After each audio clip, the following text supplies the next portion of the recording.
Assalamualaikum warahmatullahi wabarakatuh.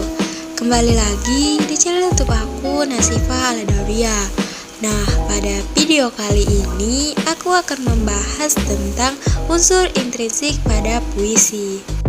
Adapun pengertian dari unsur intrinsik puisi adalah unsur yang terkandung dalam puisi dan mempengaruhi puisi sebagai karya sastra. Nah, terdapat 9 unsur intrinsik pada puisi, yaitu yang pertama tipologi, yang kedua diksi, yang ketiga pengimajian, yang keempat gaya bahasa, yang kelima rima, yang keenam tema, yang ketujuh perasaan, yang kedelapan nada, dan yang kesembilan amanat. Baiklah, pada video kali ini aku akan menjelaskan apa saja unsur intrinsik yang terdapat pada puisi yang berjudul Hujan Bulan Juni karya dari Sapardi Djoko Damono. Sebelumnya, marilah kita simak terlebih dahulu puisi yang berjudul Hujan Bulan Juni ini.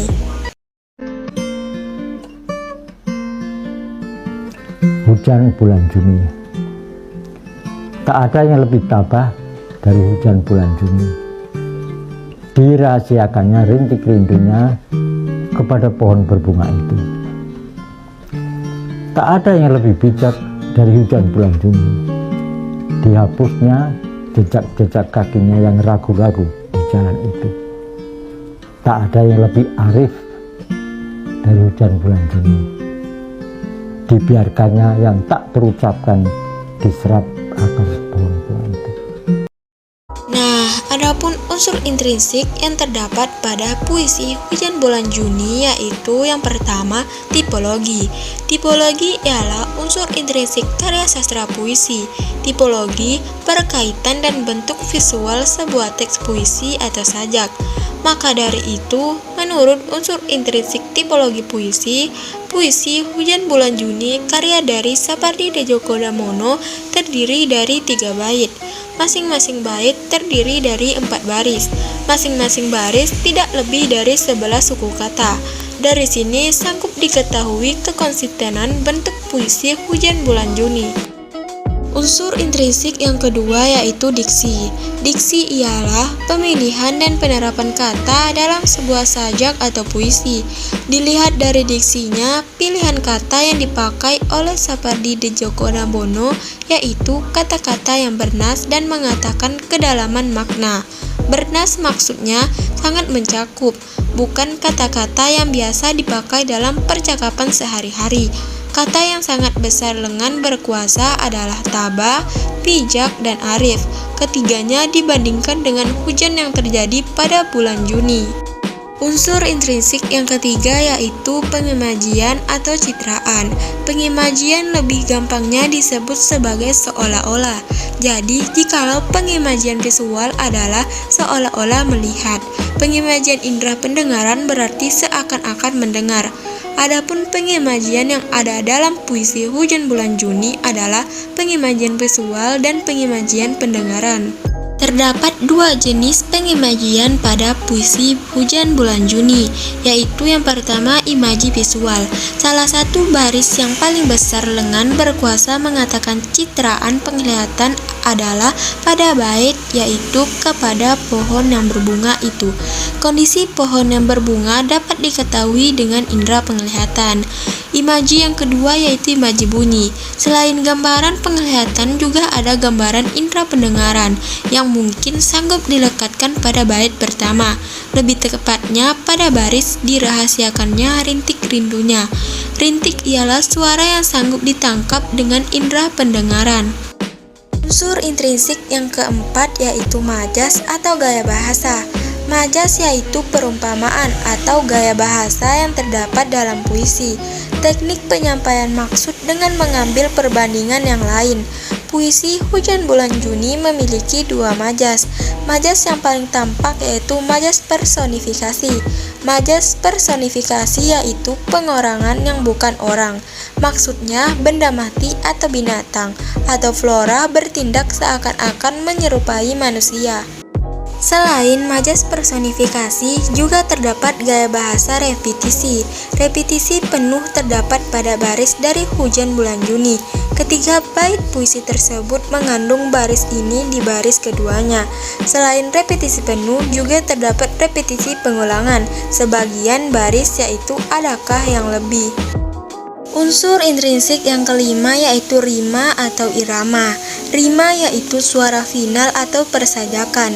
Dalam puisi ini sanggup diidentifikasikan rima yang terdapat berupa aliterasi yaitu perulangan suara konsonan. Perulangan suara N terdapat pada baris Hujan Bulan Juni. Masing-masing kata dalam baris tersebut mengandung huruf N. Adapun perulangan bunyi R terdapat pada baris dirahasiakannya rintik rindunya. Masing-masing kata tersebut adalah rahasia, rintik, dan rindu, sama-sama dipertamai dengan bunyi R. Perulangan suara R lebih terasa pada dua baris terakhir puisi Hujan Bulan Juni di berikut ini. Dibiarkannya yang tak terucapkan diserap akar pohon bunga itu. Unsur intrinsik yang keenam yaitu tema. Tema puisi Hujan Bulan Juni adalah cinta terpendam yang tak terungkapkan. Adapun tema puisi Hujan Bulan Juni dapat dianalisis sebagai berikut. Meskipun cintanya tak sanggup diungkapkan, sang insan atau hujan tetap tabah, arif, dan bijaksana, membiarkan keadaan menghapus jejak atau cintanya di jalan kehidupannya, karena beliau ragu hendak mengungkapkan atau tidak. Akhirnya beliau atau pencinta membiarkan yang tak terucapkan tetap ada dan diserap melalui akar pohon yang berbunga. Artinya diserap dan diketahui secara sembunyi-sembunyi atau akar tersembunyi di dalam tanah oleh perempuan atau pohon berbunga yang dicintainya. Unsur intrinsik yang ketujuh yaitu perasaan. Perasaan penyair yang tampak dalam puisi Hujan Bulan Juni adalah perasaan orang yang sabar. Kesabaran yang sangat dalam meskipun harus memendam rasa. Kesabaran tersebut tampak pada penerapan kata tabah, bijak, dan arif. Kata-kata tersebut mengatakan sifat yang tidak emosional. Dia juga ragu mengungkapkan perasaannya. Kesannya dia menghapus jejak-jejaknya. Unsur intrinsik yang kedelapan yaitu nada. Nada berkaitan bersahabat dengan perasaan. Salah satu cara mengungkapkan perasaan dalam puisi yaitu memakai nada-nada tertentu. Nada pada puisi Hujan Bulan Juni adalah kegetiran. Hal ini ditunjukkan dengan penerapan abjad R yang berulang-ulang. Pilihan kata yang dipakai juga mengatakan bahwa penyair mengalami keraguan, hingga kesannya menentukan membisu saja, mencintai dalam diam. Unsur intrinsik yang terakhir yaitu amanat.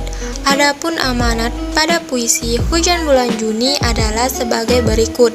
Yang pertama yaitu semua orang harus mempunyai sifat tabah, arif, dan bijak, meskipun segala sesuatu tidak menyerupai yang kita harapkan.